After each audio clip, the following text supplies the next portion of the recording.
कुछ और जानकारियां भी देती हूँ। अयोध्या में हूँ और अयोध्या में जो उमंग है वो दिख रहे हैं। देखिए मेरे पीछे जो सरयू तट है वो किस तरह से माँ सरयू को भी इंतजार है भगवान श्री राम का, क्योंकि कहते हैं कि माँ सरयू का आशीर्वाद लेकर ही भगवान श्री राम वनवास के लिए निकले थे। तो जो सरयू माँ है वो किस तरह से इंतजार कर रही है रामलला की प्राण प्रतिष्ठा का। अब जरिए मैं जरा आपको एक और जानकारी देती हूँ। आपके घर में भी निमंत्रण में जो अक्षत आए होंगे, आप लोग भी सोच रहे होंगे इन अक्षत का क्या करें, तो इन अक्षत को लेकर के अब मैं जानकारी आपको देती हूँ। इन अक्षत को आप तिजोरी में रख सकते हैं। इन अक्षत को खीर बनाकर इसको प्रसाद के तौर पर ग्रहण किया जा सकता है। माथे पर तिलक लगाकर चंदन के साथ इसको आप अपने माथे पर सजा सकते हैं। तो रसोई में भी इसका इस्तेमाल किया जा सकता है। तो बेटी का कन्यादान भी किया जा सकता है, यानी कन्यादान करने के वक्त जो एक तरह से अक्षत का इस्तेमाल होता है वो भी आप इस्तेमाल कर सकते हैं। लेकिन आस्था के जो रथ है, जो रंग है, वो अयोध्या में क्या है, जरा एक और तस्वीर आपको दिखाती हूँ।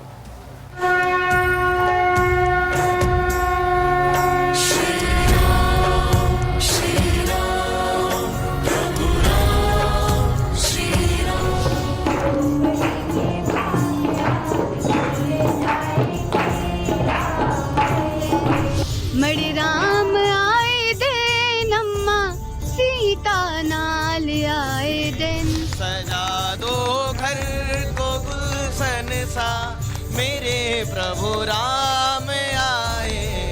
अरे की ऐसन मनोहर मंगल मूरत सुहावन सुंदर, सूरत सुहावन सुंदर सूरत अनुभो ए राजा जी ए करे तरहल हजरूरत मुहूर्त खूबसूरत हो। सज गई है अयोध्या मेरे राम की, उस पर मोदी जी का आना गजब हो गया। घरे घरे आनंद छायो अयोध्या नगरी में, घरे घरे आनंद छायो अयोध्या नगरी में। नाचत ताता थैया अवध में बाजे बधई, नाचत ताता थैया अवध में बधई। हो धन्य सरजू के दर्शन करो, नहाए जल पी के तरो। धन्य सरजू के दर्शन करो, नहाए जल पी के तरो। सिया जी बहिनिया हमार यो, राम जी लगी है पहुन। सिया राम मैं सब जग जानू, करो ही प्रणाम जोरी जुगबानी। पार्वती पते हर हर महादेव। तो रंगों में अयोध्या को इस वक्त आप देख रहे हैं, तस्वीरों में अयोध्या को आप देख रहे हैं और साक्षात इस वक्त मैं यहाँ पर जो लोग गणमान्य मौजूद हैं इनकी जुबानी आपको सुनाना चाहती हूँ अयोध्या की वो महिमा। सुनाई। श्रीमद् वाल्मीकि रामायण में कहा गया है, श्री वाल्मीकि भगवान अपने श्रीमुख से कहते हैं कि जननी जन्मभूमिश्च वैकुंठादपि गरीयसी। हमारी जो जन्मभूमि अयोध्या है इसकी महिमा वैकुंठ से भी अधिक है। तो जो मैं अभी भजन एक दो लाइन सुनाने जा रहा हूँ, इसमें अयोध्या जी की ही महिमा और इसी बात को वर्णन किया गया है। अवध के बराबर नहीं कोई भूमि, कि वैकुंठ भी इससे शर्मा रही है। अवध के बराबर नहीं कोई भूमि, कि वैकुंठ भी इससे शर्मा रही है। चरण धो रही है नित सरयू की धारा, अनोखी छटा छवि बिखरा रही है। अवध के बराबर नहीं कोई भूमि, कि वैकुंठ भी इससे शर्मा रही है। अवध के बराबर। बिल्कुल सही बात है, अवध के बराबर। ये देखिए किस तरह से बताया गया है कि कोई भूमि नहीं है और कैसे यहाँ भी देवता आने के लिए लालायित होते हैं। लेकिन कुछ ऐसे राजनीतिक दल हैं जो भगवान श्री राम के नाम को लेकर कैसे सियासत कर रहे हैं और अभी भी वो सियासी पैंतरेबाजी कैसे जारी है। देखिए एक रिपोर्ट।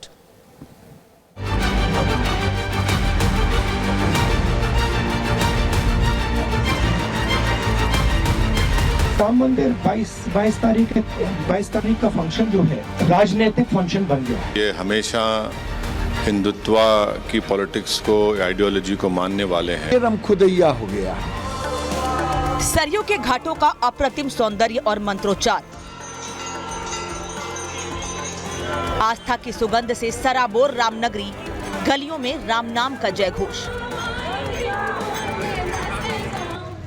कोई रामलला के लिए पोशाक ला रहा है तो कोई धर्म की बेदी में आस्था से भरी आहुतियां दे रहा है।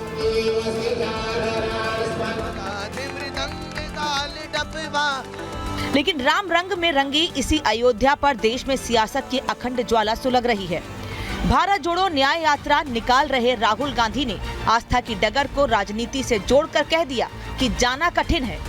साथ ही साथ समारोह को इलेक्शन फेवर देने के आरोप लगाकर सियासत को गरमा दिया। तो ये राम मंदिर 22 तारीख का फंक्शन जो है, ये राजनीतिक फंक्शन बन गया है। एक ओर राहुल गांधी ने रामकाज पर राजनीतिक रंग चढ़ाने की कोशिश की तो दूसरी ओर दिग्विजय सिंह ने मंदिर की भूमि पर सवाल खड़े कर दिए।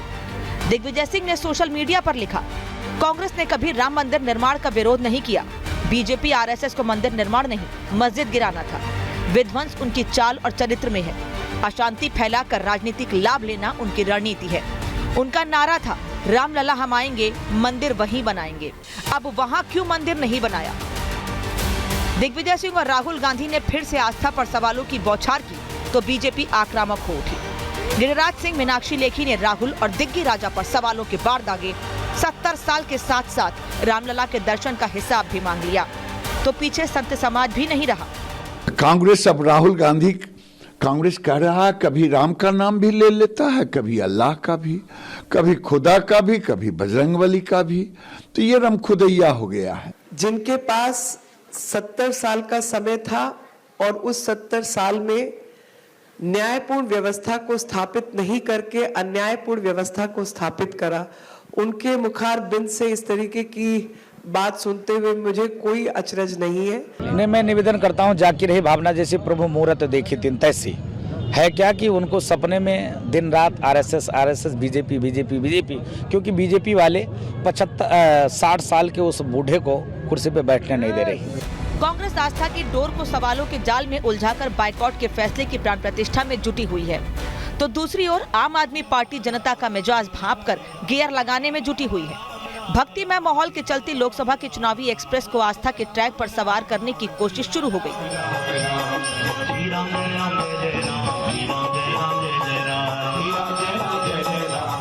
दिल्ली के मंदिरों में आपकी ओर से सुंदरकांड का आयोजन शुरू हो गया। सियासत के जानकार इसके पीछे मकसद सिर्फ बीजेपी के बराबर आस्था की नई लकीर खींचने को मान रहे हैं।